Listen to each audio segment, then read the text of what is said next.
aujourd'hui on se retrouve dans une nouvelle vidéo. On se retrouve dans une nouvelle série de vidéos, donc je pense qu'il y en aura 2 ou 3. Donc ces vidéos vont parler de maquillage pour les mariés. Je vous explique en bref pourquoi j'ai décidé de faire cette série de vidéos. Donc dans mes nouveaux projets, pour celles et ceux qui ne savent pas, il y a le mariage.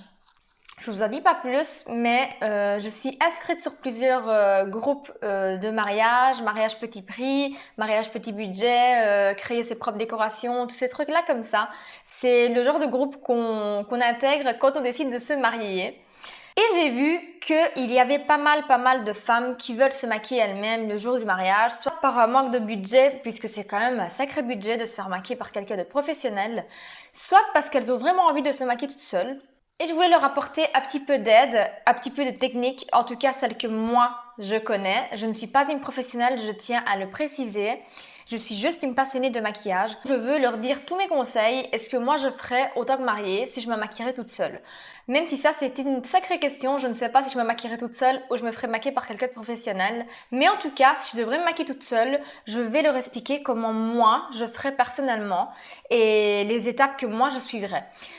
Donc dans cette vidéo, je ne vais pas me maquiller, je vais commencer par vous expliquer les étapes à faire avant le maquillage, le matériel à avoir et les produits qu'il faut. Sachant que tout ce que je vais vous dire, vous pouvez sauter des étapes, vous pouvez également personnaliser votre façon de faire. Si moi je vous dis d'utiliser un pinceau plutôt que vos doigts et vous avez envie d'utiliser vos doigts, vous le faites librement.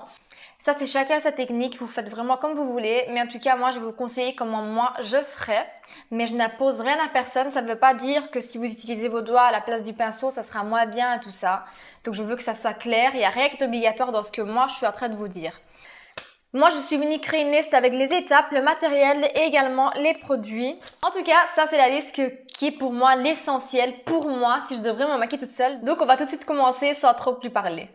L'étape numéro 1 est bien entendu de préparer sa peau. Première chose très importante, c'est d'épiler ses sourcils. Même si on ne veut pas changer la forme, je vous conseille quand même d'enlever le petit duvet, les petits poils qui dépassent pour donner une forme assez régulière et assez propre à notre sourcil. Je vous assure, ça fera le tout de votre maquillage des yeux. C'est très important d'avoir un œil assez dégagé et bien propre. Je vous assure que le rendu du maquillage, franchement, si vous pouvez même faire l'expérience, le rendu du maquillage n'est pas du tout pareil. Et je vous conseille de faire cette étape 2 jours avant parce que des fois, vous avez des réactions. Moi, par exemple, quand j'épile mes sourcils, j'attrape des petits boutons, des petites rougeurs. Comme ça, vous êtes tranquille pour le jour de votre mariage et les rougeurs et les boutons seront partis d'ici là.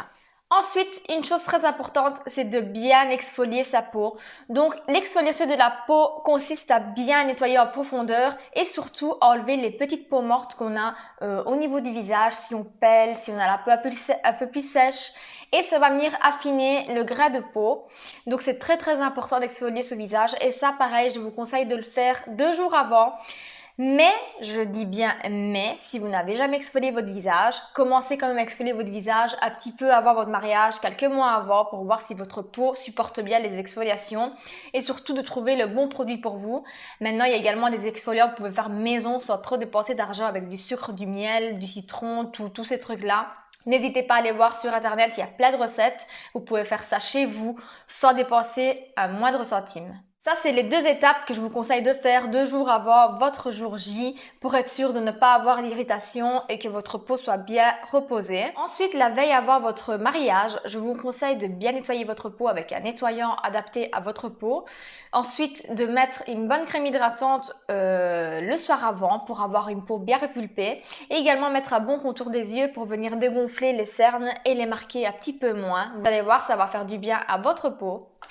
Ensuite, le matin, avant de vous maquiller, d'attaquer votre maquillage de votre jour J, je vous conseille de vous renettoyer vraiment comme il faut la peau. Ça permettra d'enlever vraiment les impuretés, les peaux mortes et tout ça. Moi, j'utilise souvent un nettoyant qui est également exfoliant, mais vraiment en légèreté. Franchement, ils sont vraiment top. Vous en avez pour tous les prix. Vous pouvez même aller chez Action. Vous avez de tout. L'important est de toujours bien adapter vos produits à votre type de peau. Donc si vous ne connaissez pas votre type de peau, n'hésitez pas à aller voir sur internet et faire des recherches pour comprendre votre peau aussi.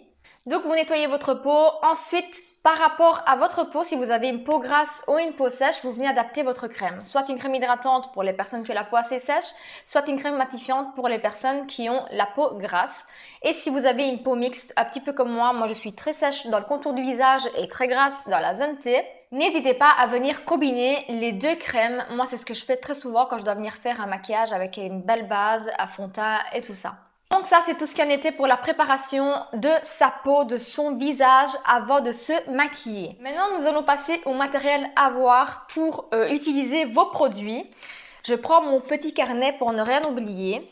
Donc moi, je vous dis encore une fois ce que moi je prendrais, mais vous pouvez utiliser vraiment ce que vous voulez, comme vous le voulez. Vous pouvez utiliser vos doigts, vous pouvez utiliser des éponges, des pinceaux et tout ça. C'est comme vous le souhaitez. Moi, je vous conseille d'avoir un pinceau pour le teint ou une éponge. Moi, j'adore les éponges, mais ça dépend de la texture du fond de teint et tout ça et le rendu que je veux. J'utilise soit de l'éponge, soit de pinceau. Mais pour une question de facilité, moi, je vous conseille quand même un pinceau. C'est beaucoup plus pratique. Mais ça peut laisser plus facilement des traces sur le fond de teint. Donc, ça, c'est comme vous voulez. Ça dépend si vous êtes habitué à utiliser un pinceau ou une éponge. Ça, c'est complètement pareil. Ensuite, un pinceau à anti-cerne. Ça, encore une fois, vous pouvez utiliser vos doigts si vous voulez utiliser vos doigts ou l'éponge que vous avez utilisée pour appliquer votre fond de teint, il n'y a pas de souci. Un pinceau pour la poudre pour venir poudrer votre contour des yeux et votre teint. Un pinceau pour le blush, un pour le bronzer barre contouring, ça dépend ce que vous allez faire.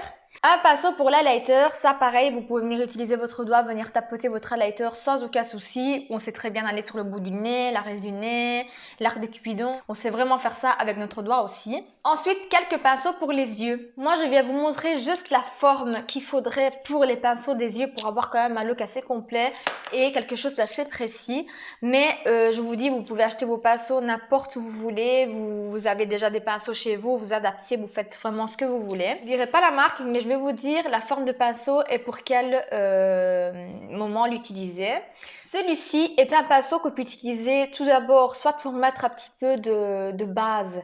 Donc quand je dis de base, c'est de la couleur un peu qui se rapproche de la couleur de notre peau pour venir uniformiser le tout.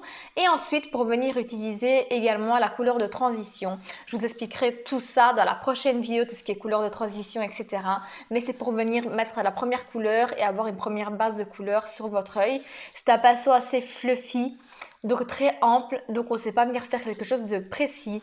Donc ça sera plutôt avec celui-ci qu'on va venir faire un estompage sur les bords pour ne pas avoir de démarcation. Ensuite, nous avons un pinceau comme ceci, je vais vous montrer la différence entre les deux. C'est plus ou moins la même forme de pinceau, sauf que celui-ci est beaucoup plus ample et plus gros et celui-ci il est un peu plus affiné. Et on va venir travailler vraiment le coin externe, comme ceci, venir appliquer vraiment plus précisément de la matière. Et on peut également venir effectuer des légers estompages, mais pas comme celui-ci. C'est vraiment plutôt pour venir appliquer la matière plus précisément. Moi, j'utilise surtout pour le coin externe et un petit peu pour le creux de paupière. Ensuite, nous avons un pinceau comme ceci. J'espère que vous allez bien le voir. Assez plat mais bien fourni à la fois. Et celui-ci, je l'utilise pour venir faire le ras de cils plus précisément, être plus précise et plus près des cils vraiment. C'est le genre de pinceau que j'adore utiliser et c'est celui-ci, c'est un de mes préférés d'ailleurs. Ensuite, j'ai de nouveau un pinceau assez plat mais un petit peu plus gros que celui que je viens de vous montrer.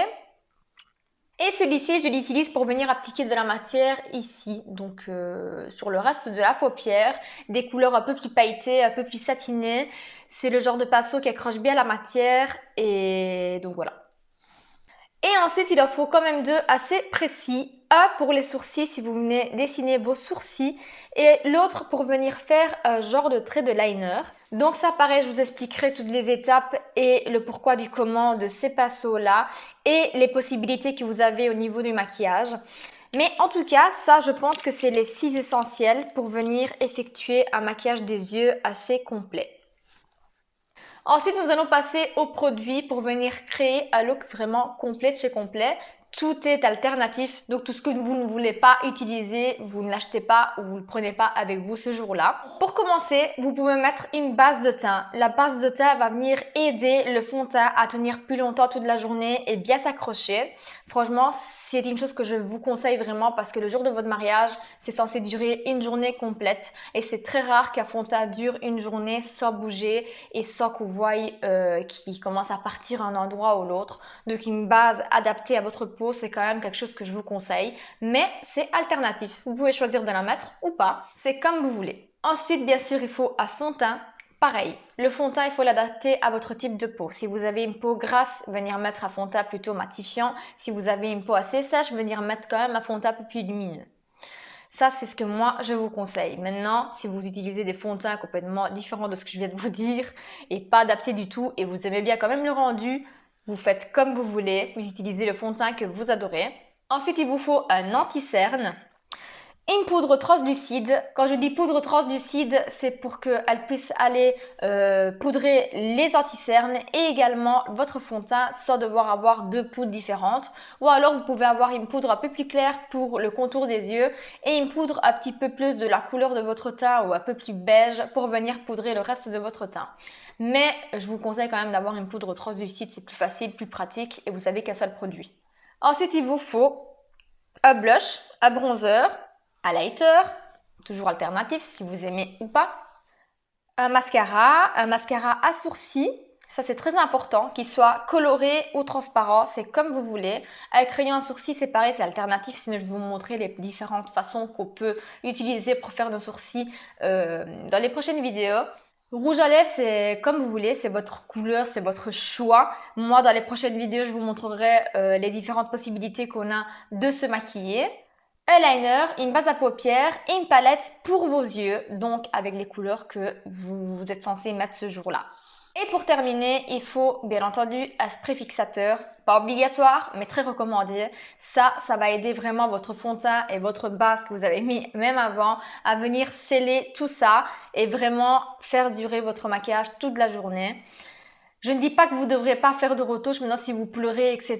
C'était un jour assez fort en émotion, donc c'est sûr et certain qu'une petite larme va couler à un moment donné.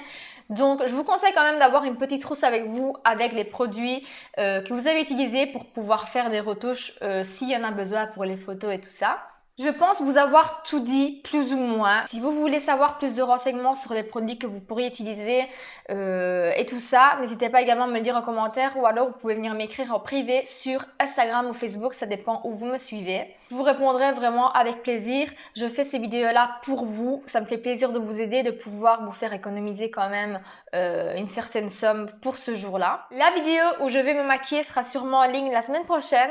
Pour vous entraîner, je vous conseille quand même de vous préparer une petite trousse avec les produits que je vous ai cités ici ou ceux que vous allez utiliser.